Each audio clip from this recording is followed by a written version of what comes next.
আমার স্ত্রী দেখতে একটু কালো বলে আমার মা অনেক আগে থেকে ওকে বলে রেখেছে ও যেন ভুল করেও সকালবেলা আমার ছোট বোনের রুমে না যায়। আমার ছোট বোন 7 মাসের প্রেগনেন্ট, ওর যেন কোনো যত্নার্থীর অভাব না হয়, কোনো সমস্যা না হয়, তাই মা অনেক আগে থেকে নিজের মেয়েকে নিজের কাছে রেখে দিয়েছে।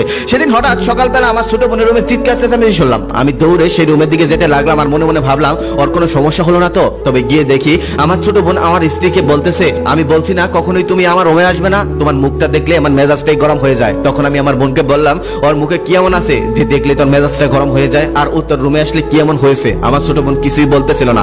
ওপাশ থেকে আমার মা এসে বলতেছে, ঠিকই তো বলেছে, ওইরকম একটা কালো মেয়েকে সকাল সকাল দেখলে কান্না মেজাজ গরম হয়। আমি অনেক আগেই বলেছি ওর রুমে ওকে না আসতে। মেয়েদের বাচ্চা হওয়ার আগে যাকে বেশি বেশি দেখবে বাচ্চা তার মতোই হবে। আমি কখনোই চাই না আমার মেয়ের বাচ্চা তোর স্ত্রীর মতো হোক। সবাই তো আর তোর মতো বোকা না যে কালো মেয়েকে বিয়ে করে আনবে। আমি মাকে কিছুই বলতে পারলাম না। ছোট বোনের মুখের দিকে তাকিয়ে বললাম, দেখ মা না হয় আগের মানুষ, লেখাপড়া জানে না, তাই কুসংস্কার বিশ্বাস করে, কিন্তু তুই তো এই যুগের মানুষ, ইন্টার পাসও করেছিস, তুই কি করে কুসংস্কার বিশ্বাস করিস? সে কিছুই বললো না। আমি সেখান থেকে চলে আসলাম। আমার রুমে আসার পর আমার স্ত্রী আমাকে বলতেছে, আজকে কি রান্না করব, কি খাবে, অনেকটা হাসি মুখেই বলতেছে। ওর হাসি মুখটা দেখে আমি অবাক হয়ে গেলাম। যে মানুষটাকে একটু আগে আমার মা বোন মিলে এতটা অপমান করলো, তারপরও সে হাসতেছে, তার মনে যেন কোনো দুঃখই নেই। আমি মনে মনে ভাবলাম হয়তো ভিতর থেকে অনেক কষ্ট পেয়েছে, তাই কষ্টটা আড়াল করার জন্য হাসতেছে। তখন আমি তাকে বললাম, অনেক কষ্ট পেয়েছো আমার মা বোনের কথায়, তাই না? তখন সে বলল, না কোনো ব্যাপার না, এসব আমার আগের থেকে অভ্যস্ত। আমি বললাম, মানে? তখন সে বলল, তাহলে শোনো, তোমাকে 3টা ঘটনা শোনাই। আমি তখন ক্লাস 7-এ পড়তাম।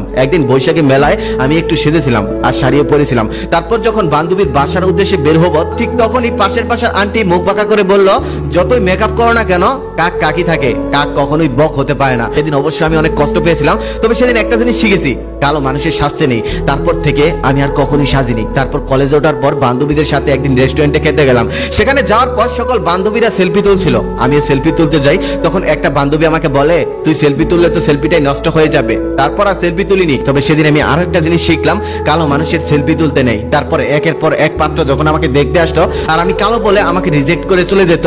একদিন মা আমাকে বলল, তোর মতো কালো মেয়ের জন্ম দিয়ে আমি জীবনে সব থেকে ভুল করেছি।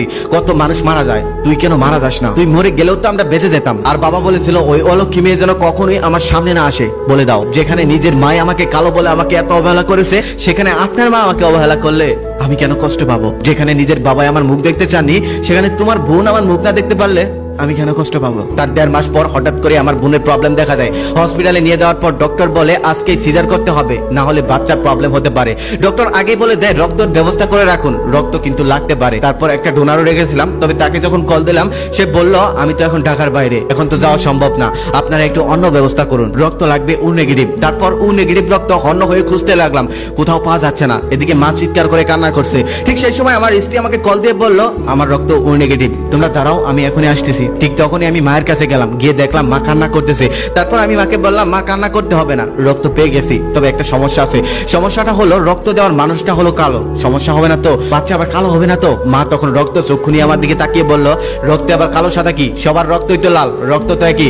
এমন আজগবি কথা তোকে কে বলেছে? কালো মানুষের রক্ত নিলে বাচ্চাও কালো হয়? তারপর আমি সেখান থেকে চলে গেলাম। আমার স্ত্রী আসলো, রক্ত দিল। আল্লাহর রহমতে আমার বোন এবং তার বাচ্চা সুস্থই হলো। পরের দিন আমি আর আমার স্ত্রী হসপিটালে গেলাম। সেখানে যাওয়ার পর দেখলাম আমার মা আমার ভাগ্নিকে কোলে নিয়ে বসে আছে। তারপর আমার বোনের সামনে গিয়ে বললাম, দেখ, যেই মানুষটাকে তোরা সারা জীবন অবহেলা করলি, এত কষ্ট দিলি, মুখটাও দেখতে চাইলি না, সেই মানুষটাই বিপদের সময় তোর পাশে দাঁড়ালো। একটা কথা খুব ভালোভাবে মনে রাখবি, আজ থেকে তোর ভাবিকে সম্মান করিস আর না করিস, তবে আর কখনো অবহেলা করিস না। আমার স্ত্রী সেই দরজার সামনেই দাঁড়িয়ে আছে, ভয়ে ভিতরে আসতে পারে না, যদি আবার কিছু বলে। ঠিক তখনই আমার বোন বলে উঠলো, ভাবি এদিকে আসো, বাচ্চাকে কোলে নাও, আর আমার বাচ্চার নাম কিন্তু তোমাকেই রাখতে হবে। তারপর আমার স্ত্রী সেই বাচ্চাটা কোলে নিয়ে কান্না করে দিল। তার দেখা দেখি আমার মা ও বোনও কান্না করে দিল। আমার এটা দেখে ভীষণ ভালো লাগলো যে এতদিন পরে হলেও তারা সাদা কালোতে যে কোনো পার্থক্য নেই, অন্তত এটা বুঝতে পেরেছে। মহান আল্লাহ তাআলা মানুষকে শখ করে বানিয়েছেন, প্রত্যেকটা মানুষকে আল্লাহ তার পছন্দ মতো বানান। আজকের থেকে কোনো মানুষকে যদি নিন্দা করতে ইচ্ছে করে, তাহলে মনে রাখবেন আপনি মহান আল্লাহ তাআলার পছন্দকে নিন্দা করছেন।